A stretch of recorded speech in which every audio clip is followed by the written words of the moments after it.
महाराष्ट्रातील 55 पाकिस्तानी नागरिकांना भारत सोडण्याची नोटीस. उद्या संध्याकाळी 5 वाजेपर्यंत भारत सोडण्याची नोटीस जारी. महाराष्ट्रात आपत्कालीन व्हिसा असलेले एकूण 55 पाकिस्तानी नागरिक. ठाण्यात 19, नागपुरात 18, जळगावात 12 पाकिस्तानी नागरिक असल्याची सूत्रांची माहिती. पुण्यात 3, मुंबईत 1, नवी मुंबईत 1, रायगडमध्ये 1 पाकिस्तानी नागरिक असल्याची राज्य सरकारची माहिती. पहलगाम हल्ल्याच्या निषेधार्थ आज हिंगोली बंदची हाक. व्यापाऱ्यांकडून बंदला उत्स्फूर्त प्रतिसाद.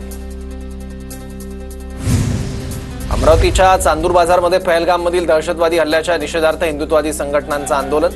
कार्यकर्त्यांनी दहशतवाद्यांचा प्रतिकात्मक पुतळा जाळला. अमरावतीतील 118 पाकिस्तानी हिंदू नागरिकांना मोठा दिलासा. लॉंग टर्म व्हिसावर भारतात आलेल्या पाकिस्तानी नागरिकांचा भारतीय नागरिकत्वासाठी अर्ज. त्यांच्या अर्जाची केंद्र सरकारकडून पडताळणी सुरू. सोलापूरच्या करमाळ्यात पहलगाम हल्ल्याच्या समर्थनाचं स्टेटस ठेवल्याचा प्रकार. पोलिसांकडून अझहर असिफ शेख नावाच्या व्यक्तीला अटक. अझहर शेख विरोधात भावना दुखावणं आणि चिथावणीखोर कृत्य केल्याच्या आरोपाखाली करमाळा पोलिसात गुन्हा दाखल. नालासोपाऱ्यात काही जणांनी पाकिस्तानचा झेंडा वापरल्याचा आरोप. नालासोपाऱ्यातील व्हायरल व्हिडिओने खळबळ. आम्ही पाकिस्तानला सपोर्ट करतो असा व्हिडिओत उल्लेख.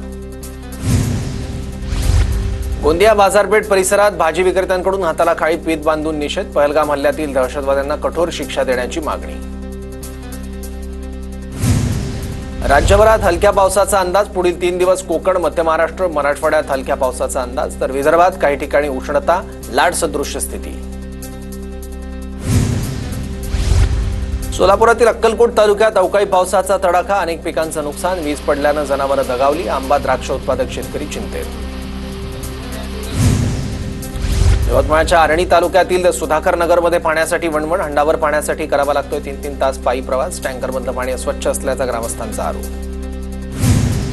बुलढाण्याच्या वडाळी गावात भीषण पाणी टंचाई. पाण्यासाठी 60 फूट खोल विहिरीत उतरून जलसमाधी आंदोलन. जिल्हा प्रशासनाचं दुर्लक्ष होत असल्याचा आरोप. छत्रपती संभाजीनगरमध्ये पाणी टंचाई विरोधात ठाकरेंच्या शिवसेनेचं आंदोलन. अंबादास दानवेंच्या नेतृत्वात आंदोलन. सातारा जिल्ह्यातील माण तालुक्यात उष्माघाताचा पहिला बळी. तेलदरा गावात वृद्ध शेतकऱ्याचा उष्माघातानं दुर्दैवी मृत्यू. नागपुरातील उन्हाचा पारा गेल्या 4 दिवसांपासून 44 अंशांच्या वर. वातावरणातील कोरडेपणामुळे उन्हाची तीव्रता अधिक. चिखलदऱ्यात उन्हाचा पारा 37 डिग्री पार. उन्हामुळे चिखलदऱ्याकडे पर्यटकांची पाठ. हिल स्टेशनची वाटचाल हिट स्टेशनकडे. नागपूरमध्ये चंद्रशेखर बावनकुळेंच्या उपस्थितीत हिंगणा विधानसभा मतदारसंघातील पवार गटाच्या कार्यकर्त्यांचा भाजपमध्ये प्रवेश. नागपूरमधील बोगस शालार्थ आयडी बनवून बोगस शिक्षक शिक्षकेतर भरती झालेल्या कर्मचाऱ्यांवर अटकेची टांगती तलवार. प्रकरणात 9 आरोपींना अटक. अधिकारी संस्था चालकांचा समावेश.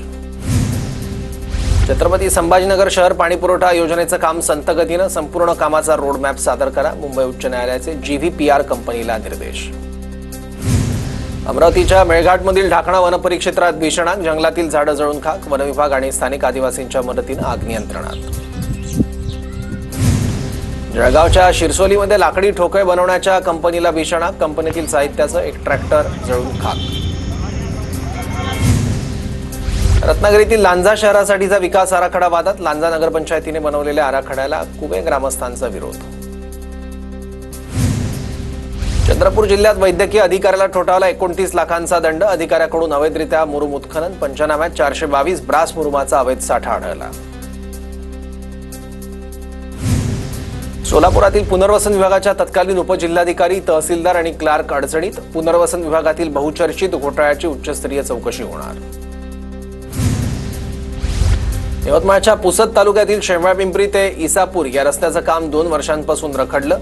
स्थानिक ग्रामस्थांनी उपसलं उपोषणाचं हत्यार. दरम्यान रस्त्याचं काम तातडीनं सुरू करण्याचं आश्वासन मिळाल्यानंतर ग्रामस्थांचं उपोषण मागे.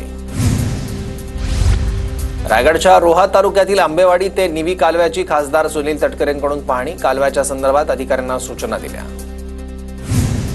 नंदुरबारमधून जाणाऱ्या नेत्रांग शेवाळी महामार्गाच्या कामासाठी 3000 झाडांची कत्तल होणार. पहिल्या टप्प्याच्या कामासाठी देखील हजारो झाडांची कत्तल झाली होती. दुसऱ्या टप्प्याच्या कामासाठी सुद्धा कत्तल होणार.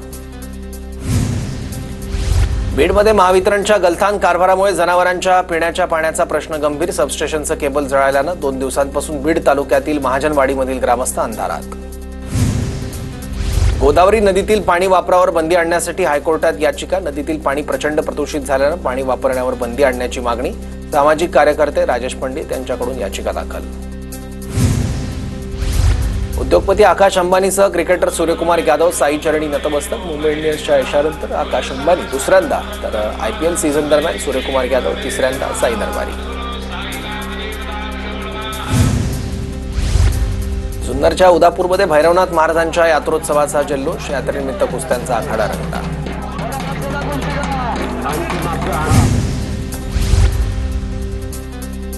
सांगलीच्या खरसुंडीत संपन्न झाला सिद्धनाथाच्या सासनकाठीच्या भेटीचा सोहळा. गुलाल आणि खोबऱ्याची उधळण करत संपन्न झाला सोहळा. सिंधुदुर्गमध्ये टस्कर हत्तीचं 2 पिल्लांसोबत दर्शन. दोडामार्ग तालुक्यातील केर गावातील हत्तीचा व्हिडिओ व्हायरल.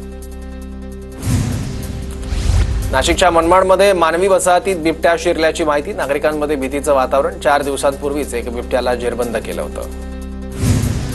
पुण्याच्या राजगड तालुक्यातील पाबे घाट रस्ता वाहतुकीसाठी बंद. 4 मेपर्यंत घाट रस्ता बंद राहणार.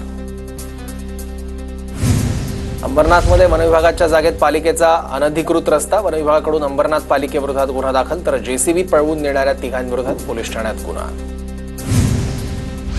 मध्य रेल्वेवर उद्या मेगा ब्लॉक. विद्याविहार ठाणे दरम्यान सकाळी 8 ते दुपारी 12:30 पर्यंत हार्बर मार्गावर CSMT चुनाभट्टी आणि वांद्रे दरम्यान अप आणि डाऊन मार्गावरही सकाळी 11:10 ते दुपारी 4:40 पर्यंत ब्लॉक. आजपासून पश्चिम रेल्वेवर 35 तासांचा मेगा ब्लॉक. कांदिवली बोरिवली दरम्यान गर्डर बसवण्यासाठी आज दुपारपासून उद्या रात्रीपर्यंत ब्लॉक. 59,000 शेतकऱ्यांना मिळाली नुकसान भरपाईची मदत. मात्र KYC नसल्यानं 10,000 शेतकरी अजूनही मदतीपासून वंचित. गोंदिया जिल्ह्यात सुरू होणार मका खरेदी केंद्र. जिल्ह्यात 8 मका खरेदी केंद्रांचा प्रस्ताव. 29 एप्रिलपर्यंत मंजुरीची शक्यता. राज्यातील कांदा उत्पादक शेतकरी दुहेरी संकटात. रोज कांद्याच्या बाजारभावात घसरण. वाढत्या उन्हामुळे कांद्याची प्रतवारी खराब. शेतकऱ्यांचा कांदा साठवणुकीकडे कल. जळगावमधील शॉर्ट व्हिसावरील 7 पाकिस्तानी व्यक्तींना पोलीस दलाची नोटीस. पाकिस्तानात परत जायचं नाही म्हणून संबंधित महिला आणि पुरुषांना अश्रू अनावर. डोंबिवली